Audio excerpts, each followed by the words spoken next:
Shalom, call all y'all about shot and shalom to the left. It's just a little quick video. I ain't gonna let this play too long. Just enough to hear exactly what they got planned and schemed up. I just happened to scroll down the news feed and I seen this. And I thought about this scripture in the book of Revelation, chapter 13 and verse 16. It says, because of all, both small and great, rich and poor, free and bond, and receive a mark in their right hand in their foreheads. Now, check this video out real quick. Then you still have people playing games and shit, talking about the market. This ain't the mark of the beast, and that is something else. I seen a video the other day. This one guy was talking about if you participate in anything in this society, if you buying or selling or using your credit card or whatever, all type of madness, man, saying you already got the mark of the beast. That's false, man. The mark of the beast is the chip. That's why it says on their right hand or on their foreheads. You ain't put no credit card on your fucking forehead.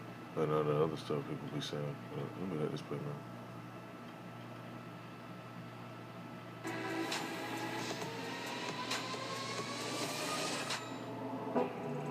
Hello, welcome to Sophie Visionaries. Me, Sophie Shepard-Natze. Augmenting the human body with technology has long ceased to be sci-fi, but now it's merging computers with the most sophisticated machine of our own, the human brain. Is a crazy fantasy of where your brain at? What's in the front? What they call the front part of your skull? Of some enthusiasts or a not-so-distant future? Well, I asked the world's first cyborg, professor of cybernetics at Coventry and Reading Universities, Kevin Warwick. Kevin Warwick, professor of cybernetics and Coventry Reading Universities and the world's first cyborg. Kevin, it's so great to have you with us. See, Esau with this shit. They're a fucking devil. That's a smile of a fucking devil right there. You want to see how a devil look when they smile? That's it right there. So many things have been coming up in the news lately. So the technology of implanting electrodes into the brain cortex is at least 20 years old. And electrodes in the brain have already been used to control epileptic fits in people. Yet Musk's Neuralink project is presented as a giant leap forward. Why? Well, I think Elon Musk is very good at marketing, so that's why it's been presented that way. But it is good in some way. See, and I ain't peeped at it first when I looked at his last name. His last name is Warwick, and that's what these deals about. War and fucking wickedness. That's what they about, man. At the moment, it's just been experimented on with pigs, as I understand. So there's no human trials yet, and that, for me, is important. But from the type of electrodes they're using, they're not rigid. The electrodes that I had implanted in my nervous system were hard, like a hairbrush, spikes. So this devil already I had the implant put in him. But this not the mark of the beast. Yeah, alright. Niggas believe that if you want. When that day come when they make this mandatory, you're gonna be able to see who really rocking with the Most High, who really not. Who really believe these scriptures and who fucking around. And the potential there is that they can break off, and of course firing them into the brain or nervous system can be quite dangerous. 100 spikes. And that's another reason I'm gonna play some more. I know I keep pausing it. I keep thinking the scriptures too. That's why the scripture also says, arise ye and depart, for this is not your rest. If you got your mind and your soul so tied to this place, everything going on, of course, that temptation be heavy. You see all this money and all this other stuff floating around.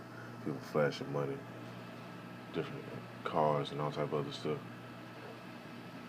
It'll kind of draw you in. But you're really supposed to rise and depart. Because, you do your business. People have their own businesses and all type of stuff. That don't mean rise and depart and be a fucking bum. That don't mean that. It's just basically saying get your mind and your spirit basically prepared to fully detach from this place, because once they implement this, what you gonna do? You gonna get the chip? In my nervous system. So I think if we're looking at if you can move them around, the type of electrodes that Elon Musk is talking about, then that's much better, because they can move with the brain or the nervous system. Right in your forehead. But the issue I have is how do you implant them in a human? Because with the implant I had, you just hammer it in, very quick, very swift. But with the type of electrodes Musk refers to, I can't see how that's possible. So I have big questions yet how it will work as far as humans are concerned, as opposed to just the pigs that it's been tried So on. let's speculate a bit, because if I get it right, the idea of Neuralink is to transmit our thoughts directly to the computer without the need of any middleman technology and at a much higher speed, right? How is it supposed to work exactly? Like, will I have to say what I want inside for a computer to deliver on that? What do you make of it? Well, ultimately, we don't know how well it's going to work.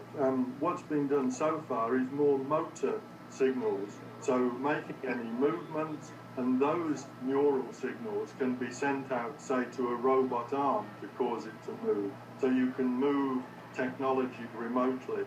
But also, in terms of sensory information, you can feed that back into the brain. So it's motor and sensory, that's what's been done so far.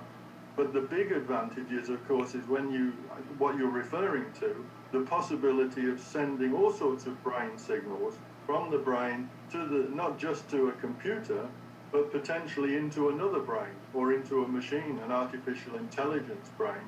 So the whole possibility of communicating by thought back and forth, that for me is tremendously exciting.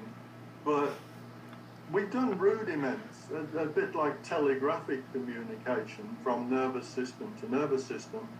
But I think Elon Musk is for example, is way away from doing an experiment sending signals from brain to brain, which I think would be one of the big advantages. There's lots of other advantages. Mm-hmm. Well, our brains are flexible and they're constantly changing according to what we do with them. Does that imply that a chip implant would have to be upgraded and updated all the time, just as well, like, I don't know, mobile applications? I don't think so. I think what we're looking at, rather than a chip implant, it's a bit like a port. I don't know if people are aware of the film The Matrix. Yep. Reeves had a load of sockets in the back of his head into his brain. It's a bit like that. It's opening up a port into the brain so that you're then able to send brain signals by the connections out to wherever and signals back into the brain. So the chip itself is not really doing anything in the brain. So I don't think you need to upgrade the technology. But the beautiful thing is that the human brain cells, what they do, what a brain cell does is really communicate, either from brain cell to brain cell or from the outside world into the brain and so on. And the brain cells like to communicate.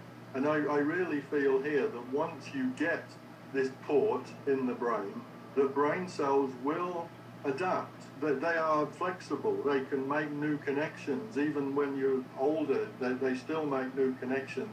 And hence, I think they will accept an implant quite readily. No problems about the materials. That's not an issue. But they will accept what it can do. And that's fucking false. Well, I'm going to just pause that right there and end it off. I don't want to read on too much more. I'm going to pull this one preset real quick and I'll end this off. You can find it at first.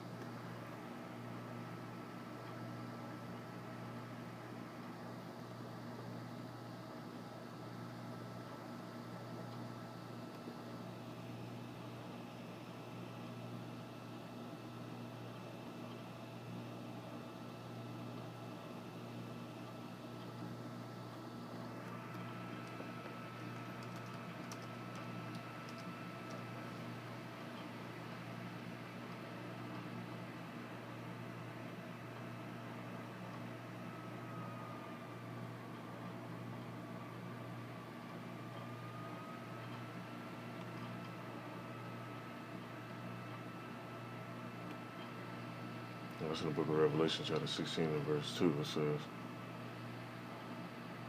It says, and the first wind poured out his vial upon the earth, and there fell a noisome and grievous sore upon the man which had the mark of the beast, and upon them which worship his image. So this guy, he talking about, you put this in your body and ain't nothing gonna happen with it. Hey, you take that shit if you want.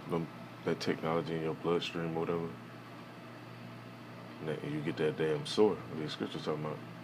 And that sore can be all types of stuff. It can be cancer. It can be some type of boils. A lot of these technologies, whether it be RFID chips or I want to say the other one is the NFC chip, the near field communication chip, all these different chips, they have different chemicals in it. One of them being cyanide. So you put that shit in your body if you want to, man.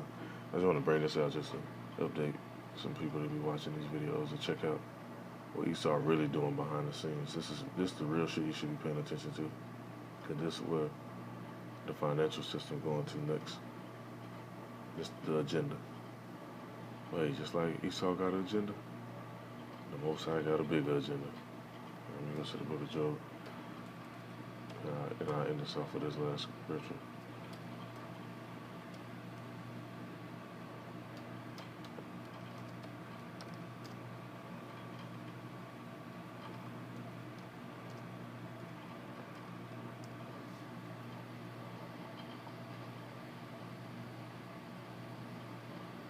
This is the book of Job, chapter 20, verse 23. It says, when he is about to fill his belly.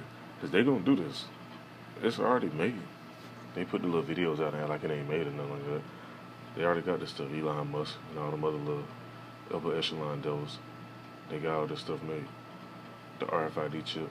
There's people walking around with the RFID chip right now, buying stuff and selling stuff. So, like the scripture say, when he is about to fill his belly, Yahweh should cast the fury of his wrath upon him. That shit raining upon him while he's eating. So while they thinking our plans have worked, and he's sitting around laughing and drinking blood and adrenochrome, whatever that shit called, hey, that wrath from the Most High gonna come upon us. So, Lord's when this edifying call, like Yahweh Shalom.